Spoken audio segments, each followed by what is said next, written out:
this will become clear, I'm sure, if we go down that route, because I entered a very toxic workplace bullying scenario, and that became crystal clear probably. Right now I can't prove some of the things I might say, but it was just my side of the story. And so the second year of my teaching career, I won the National Teacher of the Year award. Whoa. Matt Pradke presented the award to me, the former NBA, NBL player. That's a big deal. I mean, I didn't know it was going to happen. It was a big deal, So, but it was really the stem of where it went wrong for me. Oh, okay.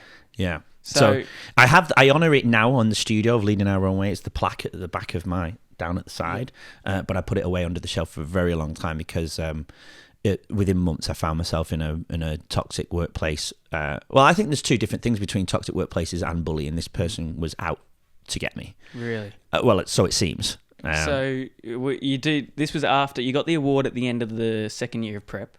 Yeah, September 14. Yep. And then we started the new academic year with somebody I thought I got along with. Really excited to be part of that team. I got the class I wanted, the 5/6s, Yep.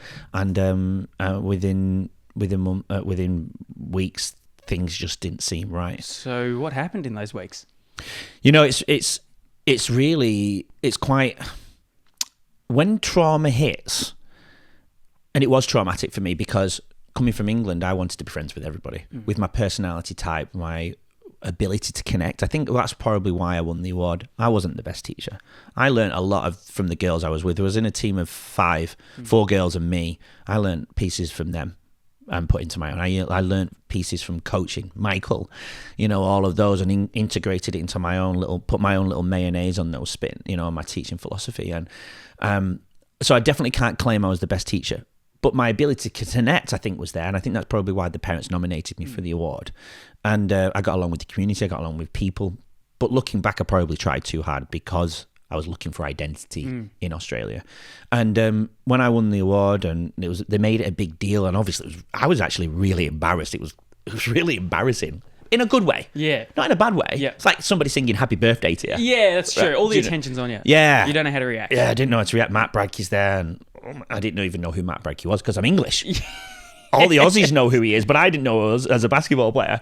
And so going into that new year, and I don't think it was necessarily intentional at first on their part, but we'd always had laughs in the staff room, and it was, I thought I was really excited to be with that person, and it just started to be quite negative, and it just didn't feel right. So going back to what we're saying about the trauma, if I was to go through every single scenario, I would be here all day, and I don't remember half of it because I blocked it out.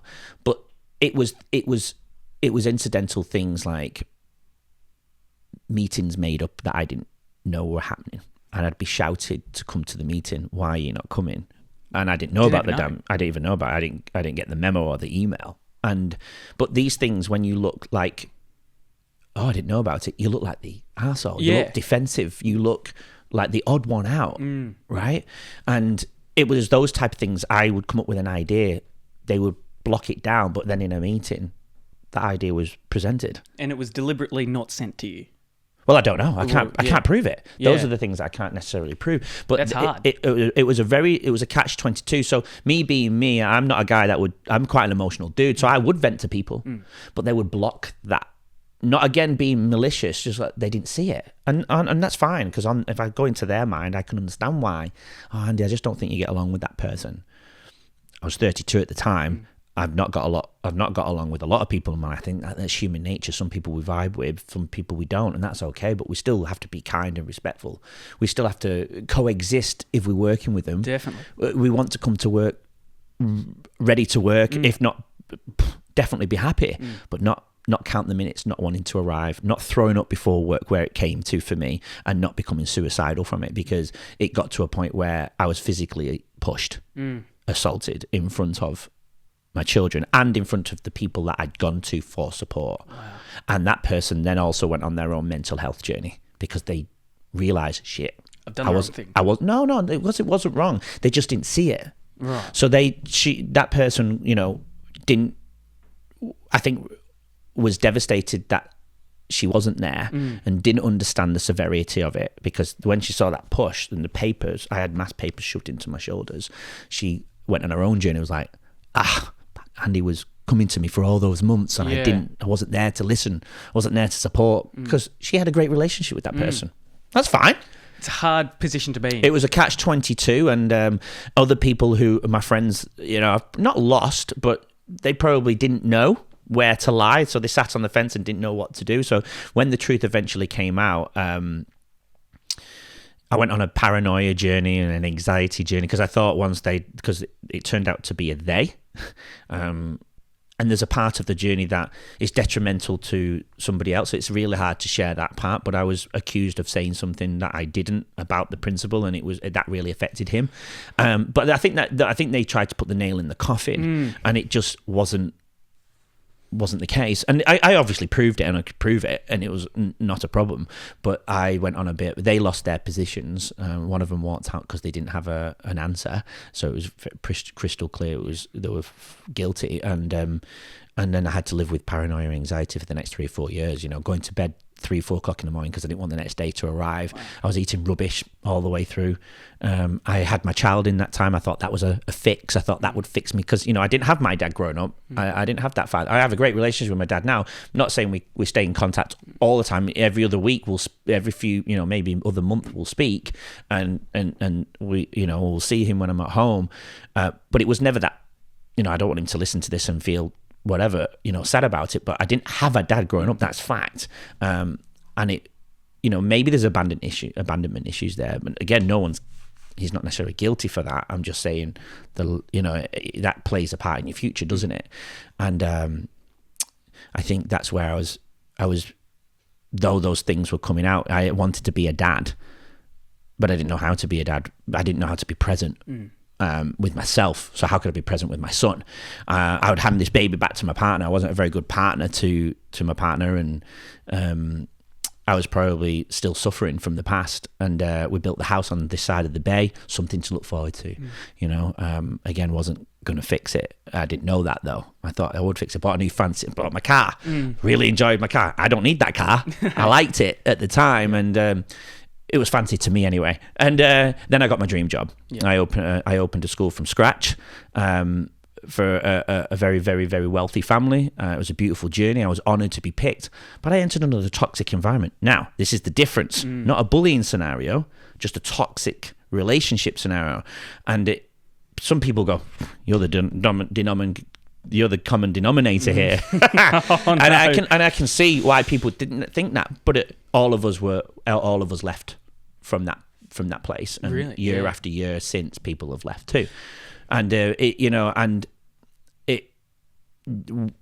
my body started to speak to me, because I was, again, not suicidal, but I dreaded going to work every day.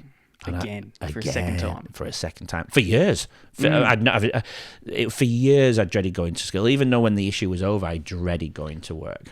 How often or how common would you say in schools would this actually occur, where your environment is toxic? Well, I it's funny, because I wrote a leadership book after leaving that second place, and I can only speak for education, but with everyone I've interviewed, with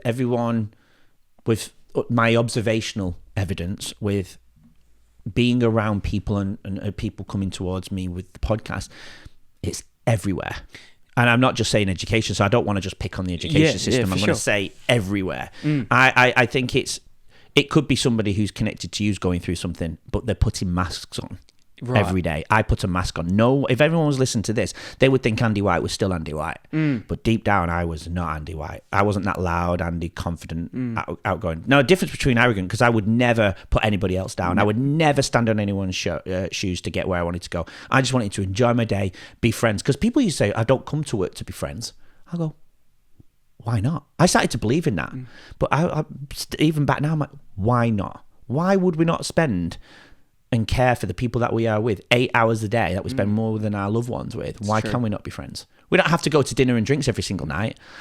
Yeah. Or go on a date, or go be best mates and hug and go and watch football every week. Yeah. Why can't we be friends at work? That's sad. And I think it's everywhere, to answer your question. Yeah. Do you think these environments come down to like the leadership of the schools or the company, or does it come down to the employees? and their mindset? I think it's a combination of everything. Definitely leadership from the top down.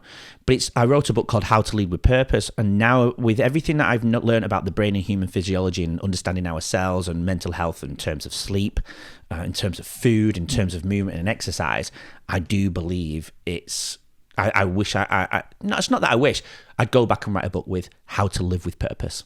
Because if you're not living with purpose, how can you lead with purpose? So toxic environments come down to a combination of everything. If the leader isn't living with purpose and coming to work with purpose, to lead with purpose, then it's going to stem right down to the people. But then you could have the most inspirational leader. If something's missing internally from the employee and something's going on for them, Can't fix it, really. it's really, well, we can always fix it. Yeah. I do believe we can fix it, but it's about them hearing them and understanding and building connection with that person and being there for them. You know, if somebody's late every single day to work and they're straight away, what would you say? It's typical. They're lazy. They've got a bad routine. But if that person was to turn around to you and say, I almost ended my life last night, you wouldn't care one bit if they were late again. You'd be there for them. It would be completely different. And I guess it's it's not common where people actually ask, oh, why were you late? Or if you do, people won't give an honest answer, you know? But even when you ask, why are you late? They're going to be nervous, intimidated. They might be ashamed of what they're going through. They're going to go, oh, the traffic was bad. I couldn't find my car keys. That can happen. And they probably it's about building connection. We treat connection as a practice. It ain't a practice. It's a foundation. It's a tick box in the workplace. In all workplaces, well-being is now all part of the policies and models. Why is it part of a policy? Why is it not in our human nature? We have to put human nature down on a piece of paper as a policy now. That for me is quite frustrating and alarming. Yeah. I don't know. It should just come naturally. It should come naturally, but it's not. Well-being starts from the point you wake up to the point you wake up.